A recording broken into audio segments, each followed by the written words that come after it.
जय हिंद दोस्तों, मैं लवी पालीवाल स्वागत करता हूं आप सभी का आपके अपने यूट्यूब चैनल जीएस क्रांति विद लवी में। दोस्तों, इससे पहले की क्लास में हम लोगों ने मौलिक कर्तव्य फंडामेंटल ड्यूटीज को समाप्त कर लिया था और हमने बहुत अच्छे से केवल इसको समाप्त ही नहीं किया, इसको बहुत अच्छे से हमने पढ़ा भी था, इसको जाना भी था और इसको याद भी हमने शायद क्लास में ही कर लिया होगा यदि आप लोगों ने बहुत अच्छे से इसको पढ़ लिया। ठीक है दोस्तों, तो हम अगला टॉपिक स्टार्ट करेंगे आज और हमारा अगला टॉपिक क्या होगा, यानी कि 4 भाग हमने इसके समाप्त कर लिए हैं। 4 भाग में क्या था, राज्य के नीति निर्देशक तत्व थे, ठीक है ना भाई। और 4 काम में क्या था, इसके 4 काम में इसके मौलिक कर्तव्य थे। और मौलिक कर्तव्यों का आर्टिकल क्या बोलेंगे, आर्टिकल 10 का 51 का। ठीक है, आज हम संविधान का 5वां भाग स्टार्ट करेंगे और 5वें भाग में हमें क्या देखने को मिलता है, 5वें भाग में हमें संघ का वर्णन मिलता है। ठीक है भाई। और आप जैसे मेरे साथ पढ़ रहे हैं तो आप कुछ समय के बाद पाओगे कि आपके पढ़ाई के स्तर सुधारने के साथ साथ आपके व्यक्तित्व में बहुत सुधार हुआ है, पर्सनैलिटी में बहुत सुधार हुआ है। ठीक है दोस्तों, आप मेरे साथ ऐसे ही लगातार बन रहिए और मेरा सहयोग और सपोर्ट सदैव मेरे साथ बनाकर रखेंगे आप लोग, ऐसी उम्मीद मैं आप लोगों से करता हूँ। ठीक है दोस्तों, चलिए टॉपिक स्टार्ट करते हैं और टॉपिक का नाम क्या है, हमारे संघ है। और संघ का जो वर्णन किया गया है वो किस आर्टिकल से किस आर्टिकल तक है, तो क्या बोलेंगे, आर्टिकल 52 से आर्टिकल 151 तक हमें इसका वर्णन देखने को मिलता है, किसका, संघ का। ठीक है, संघ क्या होता है इसको भी मैं आप लोगों को बताऊंगा कि संघ होता क्या है। ठीक है बच्चों, तो संघ के अंतर्गत हम देखते हैं, संघ में आ जाती है सरकार, जो सरकार होती है भारत की। ठीक है ना भाई, क्या आएगी इसमें, सरकार आएगी। और सरकार भी 3 अंगों से मिलकर बनी हुई है। ठीक है, कितने अंग हैं सरकार के भी बच्चों, तो क्या बोलेंगे आप लोग, आपको बोलना है मेरे दोस्त, सरकार के कितने अंग हैं, 3 अंग हैं। 3 अंग कौन कौन से हैं, आइए उनको भी हम नोट करेंगे। 3 अंग है इसके, एक है विधायिका, विधायिका, विधायिका बोलेंगे या इसको हम संसद बोलेंगे, एक ही बात है। ठीक है ना बच्चे, संसद भी हम यहाँ पर लिख सकते हैं, संसद, विधायिका या संसद। दूसरी क्या हो जाती है, कार्यपालिका। ठीक है मेरे दोस्त, क्या होगा, कार्यपालिका। और तीसरी, तीसरी तो क्या बोलेंगे, न्यायपालिका। क्या बोलेंगे, न्यायपालिका। विधायिका या संसद, कार्यपालिका या न्यायपालिका। आइए इनके बारे में जानेंगे, इनकी डेफिनेशन जानेंगे कि ये तीनों होती क्या है, इनमें डिफरेंस क्या है, तीनों में क्या क्या ये कार्य करते हैं। तो मैंने लिख दिया विधायिका या संसद, एक ऐसी संस्था, ठीक है ऐसे बोलेंगे कि वह संस्था जो कानूनों का निर्माण करती है, या कानूनों का निर्माण करने वाली संस्था को हम विधायिका या संसद कहते हैं। कार्यपालिका क्या होगी फिर, कार्यपालिका होगी विधायिका द्वारा बनाए गए कानूनों को लागू करने वाली जो संस्था होगी वो कार्यपालिका होगी।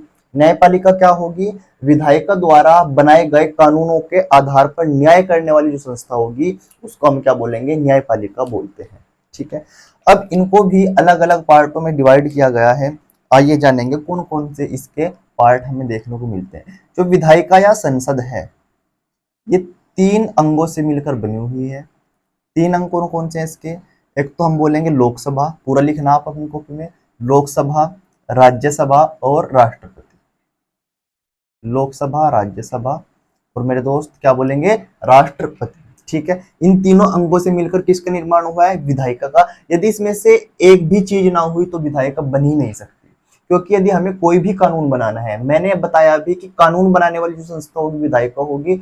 और यदि हमें कोई भी कानून बनाना है तो लोकसभा में भी पारित होना होगा उसको, राज्यसभा में भी, और सबसे बाद में राष्ट्रपति के उस पर सिग्नेचर होने भी अनिवार्य होंगे। ठीक है मेरे दोस्त, तो ये चीज भी आप समझ गए होंगे। बात करता हूं मैं कार्यपालिका की। कार्यपालिका को भी कितने भागों में, 2 भागों में बांटा गया है। और 2 भाग इसके हमें कौन कौन से देखने को मिलते हैं, एक तो क्या बोलेंगे, राजनीतिक, राजनीतिक। और दूसरा, दूसरा क्या बोलेंगे, प्रशासनिक, प्रशासनिक, प्रशासनिक, प्रशासनिक। ठीक है भाई, एक मैंने बांट दिया इसको राजनीतिक में और एक प्रशासनिक में। राजनीतिक यानी कि जो लोग राजनीति के अंतर्गत आएंगे उसको तो हम क्या कहेंगे, राजनीतिक कहेंगे। और प्रशासनिक किसको कहेंगे, जो लोग प्रशासन करते हो उसको हम क्या बोलेंगे, प्रशासनिक, उसको हम बोलते हैं। ठीक है, आइए जानते हैं कि राजनीतिक में कौन कौन लोग आ सकते हैं। तो क्या लिखेंगे आप इसमें, एक तो जैसे आपको बताऊं मैं, राष्ट्रपति। कौन भाई, राष्ट्रपति भी राजनीति के अंतर्गत आएगा। उपराष्ट्रपति, उप उप राष्ट्रपति। तीसरा, तीसरा क्या बोलेंगे मेरे दोस्त, पीएम, प्रधानमंत्री। और कौन, मंत्री परिषद, मंत्री परिषद, मंत्री परिषद। ठीक है, और कौन, महान्यायवादी आएगा। जी बिल्कुल आएगा, महान्यायवादी भी इसी में आएगा, महान्यायवादी। ठीक है, तो ये किससे संबंधित है, सब राजनीति से संबंधित। आप देखते ही होंगे राष्ट्रपति राजनीति, उपराष्ट्रपति भी राजनीति, प्रधानमंत्री भी राजनीति से संबंधित। तो ये लिखा हुआ है राजनीतिक जो लोग होंगे वो इसमें आएंगे। प्रशासनिक में कौन कौन आएंगे, जो प्रशासन करते हैं देश के अंदर, जैसे आईएएस, जैसे पीसीएस। ठीक है, आईएएस पीसीएस सब क्या है, प्रशासनिक है, प्रशासनिक मामले देखते हैं। अब मैंने बताया था कि कानूनों को लागू करने वाली संस्था, अर्थात यही तो कानून लागू करवाती है। जब यहाँ से कानून बन गया तो लागू करवाने का काम किसका होगा, राजनीतिक काम इनका होगा, प्रशासनिक काम इन लोगों का होगा। ठीक है, इसको भी आप समझ चुके होंगे। आइए बात करते हैं अब किसकी, हम न्यायपालिका की, न्यायपालिका की। ठीक है, अब न्यायपालिका को भी आप लोगों ने पता होगा, इसको हम ऐसे दर्शाते हैं ट्राइंगल से, इस प्रकार से। ठीक है, इसको 3 हिस्सों में हम डिवाइड करते हैं बच्चों, कितने में, 3 हिस्सों में। और जो इसका सबसे ऊपर का हिस्सा होगा, सबसे ऊपर, सबसे ऊपर यहाँ पर होगा कौन, सुप्रीम कोर्ट, सुप्रीम कोर्ट। यहाँ पर कौन होगा, हाई कोर्ट, हाई कोर्ट। और यहाँ पर क्या बोलेंगे, अधीनस्थ, अधीनस्थ न्यायालय। क्या बोलेंगे मेरे दोस्त, अधीनस्थ न्यायालय। ठीक है, समझ चुके होंगे आप इतनी बात को, और बहुत अच्छे से समझ चुके होंगे। इसमें ऐसा कुछ भी मतलब जो आपको टफ लगे ऐसा कुछ नहीं है, बहुत अच्छे तरीके से उसको समझ चुके होंगे। आइए इनके आर्टिकल के बारे में बात कर लेते हैं कि किस आर्टिकल में वर्णन है। जो लोकसभा का वर्णन है, लोकसभा किस अनुच्छेद में है, तो क्या बोलेंगे, आर्टिकल 81 में है। राज्यसभा किस में है, तो क्या बोलेंगे, 80 में है। राज्यसभा किस में है, 80 में राज्यसभा है। ठीक है ना भाई। और राष्ट्रपति किस आर्टिकल में है, तो क्या बोलेंगे, आर्टिकल 52 में राष्ट्रपति का जिक्र किया गया है, राष्ट्रपति का वर्णन इसमें किया गया है। ठीक है मेरे दोस्त, समझ चुके होंगे आप इस बात को कि सरकार क्या होती है। ठीक है, तो आज के लिए इसको तो नहीं रहने देते हैं, क्योंकि कल से हम नेक्स्ट टॉपिक स्टार्ट कर देंगे, राष्ट्रपति। और राष्ट्रपति वास्तव में पढ़ने लायक चीज है, और यहाँ से एग्जाम में प्रश्न भी भर भर कर पूछे जाते हैं राष्ट्रपति से। ठीक है, आज के लिए तो आप इतना ही पढ़ो, इसे समझो, ये भी बहुत महत्वपूर्ण चीज है जो मैंने आप लोगों को आज बताई है। ठीक है दोस्तों, आप इसका एक बार स्क्रीनशॉट ले लीजिए।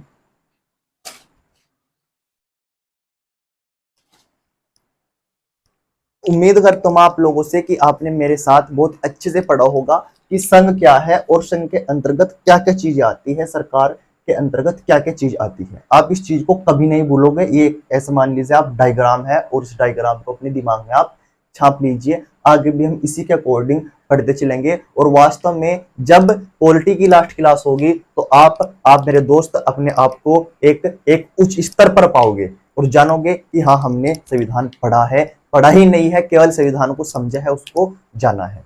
ठीक है मेरे दोस्त, तो मैं उम्मीद करूंगा आप लोगों से, आप बहुत अच्छे से पढ़ रहे होंगे, और बहुत अच्छे से पढ़कर आप अपना अपना और अपने माँ बाप का सर गर्व से ऊंचा करना। उनकी उनकी जो मेहनत है, जो मेहनत करके तुम लोगों को पढ़ा रहे हैं, उनकी मेहनत को कभी भी जाया मत होने देना मेरे दोस्त, और कभी भी अपना टाइम वेस्ट मत करना, क्योंकि आप किसी और को धोखा नहीं दोगे, आप खुद अपने आप को धोखा दोगे। और आने वाले 2 सालों में फिर आप देखोगे कि जो मैंने टाइम गवा दिया वो बहुत ही कीमती समय था, और उसको मैंने ऐसे ही जाया कर दिया। फिर मेरे दोस्त आपको इधर उधर ही भटकना होगा, आपके पास और कोई भी रास्ता नहीं होगा। तो अभी समझ जाओ, और अभी से मेहनत शुरू कर दो मेरे दोस्त, और मेहनत की सारी हदें पार कर दो, और दिखा दो जो भी आपसे जलते हैं, जो भी आपसे कहते हैं कि इससे ना हो पाएगा, तो मेरे दोस्त उनसे सिलेक्शन लेकर दिखाओ, और बता दो कि जो हमसे ये कहते हैं कि हमसे ना हो पाएगा, हमको वो ही करके दिखाना है। ठीक है मेरे दोस्त, तो ये जो हमारी वीडियो है आप लोगों को बहुत अच्छी लगी होगी, और यदि यदि हमारी वीडियो आपको अच्छी लगती है तो आप हमारे चैनल को सब्सक्राइब करिएगा, हमारी वीडियो को लाइक करिएगा और हमारी वीडियो को शेयर भी आप कर सकते हैं।